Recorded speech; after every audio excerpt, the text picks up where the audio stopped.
Ada sebuah indikasi ekonomi untuk mengukur kemajuan sebuah bangsa saat ini, yaitu seberapa masyarakatnya mengenal dan seberapa banyak masyarakatnya menggunakan digital payment. Misalnya, dua buah negara di Eropa, Swedia dan Finlandia, sudah 90% mereka menggunakan cashless karena semuanya menggunakan digital payment. Tiongkok, 70%-nya digital payment. Namun ada yang dahsyat dari Tiongkok, yaitu perputaran pembayaran digital di dalam negerinya 2 kali PDB negaranya. Tiongkok, PDB-nya itu 13.000 billion dolar atau 13 kali besarnya Indonesia. Indonesia sekitar 1.000 billion. Penduduk Indonesia dibanding Tiongkok itu 1:5. Indonesia 270 jutaan, Tiongkok 1,4 miliar. Jadi kekayaan per individu juga kekayaan negara antara Indonesia dengan Tiongkok adalah Tiongkok lebih kaya 3 kali lipat dari Indonesia. Lalu ada lagi yang sangat mencolok perbedaannya. Pembayaran digital di Tiongkok itu 2 kali PDB-nya alias 26.000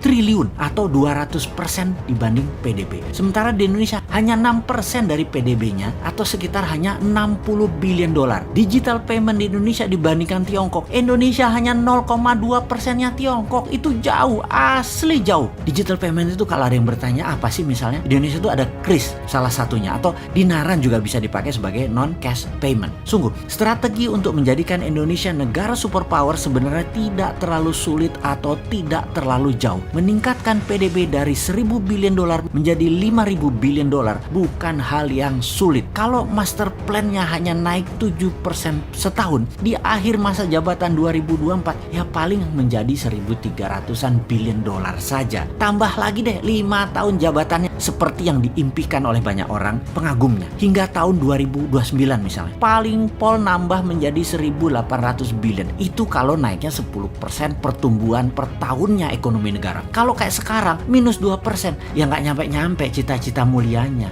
Itulah pentingnya new mind ambil peluang, old mind minggir. Walaupun Anda populer, kasih kesempatan new mind ini adalah langkah gentle membangun bangsa. Sungguh, populer itu bagus, tapi memakmurkan, menyehatkan, dan menyelamatkan bangsa dan negara ini itu jauh lebih bagus. Dalam 5 tahun naik 5 kali lipat, bagaimana caranya? Sebenarnya nilai itu secara ekonomi itu sudah menyusul Tiongkok dalam hal perbandingan pendapatan per kapitanya. Jadi dengan langkah kecil membuat 5 kali lipat naik dalam 5 tahun, maka 20 tahun ke depan PDB Indonesia adalah 25.000 billion. Bukan tidak mungkin atau naik 25 kali dari saat ini. Caranya, nah ini kan banyak yang bertanya begitu terus. Oke, pertama, dibangun kesadaran masyarakat menggunakan transaksi non-cash. Permurah biaya internet sampai 0 kalau perlu, dan jasa keuangan transfer harus 0. Kedua, tinggikan uang beredar hingga 5 kali lipat dari sekarang. Namun harus dengan peningkatan produksi 10 kali lipat dari sekarang. Secara nasional kita harus mendata mana produksi asli Indonesia yang 100% berbahan lokal hingga produksi yang 70% berbahan baku lokal. Kemudian yang 40% unsur lokalnya. Terus hingga 0. Kemudian ada lagi yang 100% produksinya berbahan impor. Itu harus didata. Ini adalah peta nasional produksi berbahan baku lokal yang kita harus tahu. Lalu sekali lagi kita petakan yang satu lagi, yaitu mana produk tersebut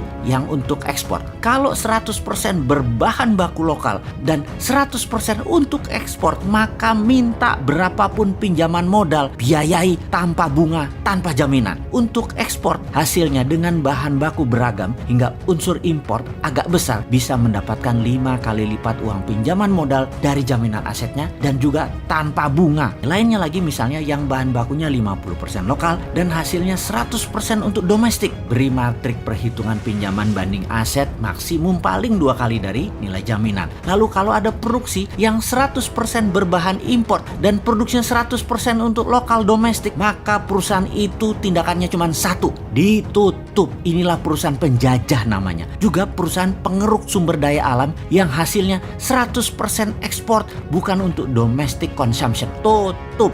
Kita harus waspada sama yang model beginian. Penjajahan ekonomi model beginian harus waspada dan harus dihilangkan dari muka bumi Indonesia. Juga mereka yang punya hutang menggunakan mata uang asing ini harus dipetakan. Mereka ini bisa saja kalau ada apa-apa langsung tinggalin Indonesia. Ini mereka harus diwaspadai. Mereka itu agen-agen asing sebenarnya. Nantinya mereka meninggal menanggalkan hutang dalam mata uang asing di Indonesia. Produk hasilnya juga untuk pasar lokal. Bahan bakunya impor. Wis, asli ini bajingan ekonomi. Harus ditutup, harus disikat aja mereka ini. Wis, jelas yo. Jangan nanya lagi duitnya dari mana. Jangan sampai ketinggian ilmu, sampai nggak bisa diaplikasikan. Saat ini terbukti loh, kalian itu sudah 40 tahun dikasih kesempatan para ekonom tersebut, ternyata nggak pernah bikin rupiah menguat, tapi mau ngajarin generasi Newman hal yang tidak terbukti tadi. Katanya bisa membuat ekonomi negara nantinya jadi berdaulat. Stop, mana terima kaum Newman sekarang udah enek sama lu.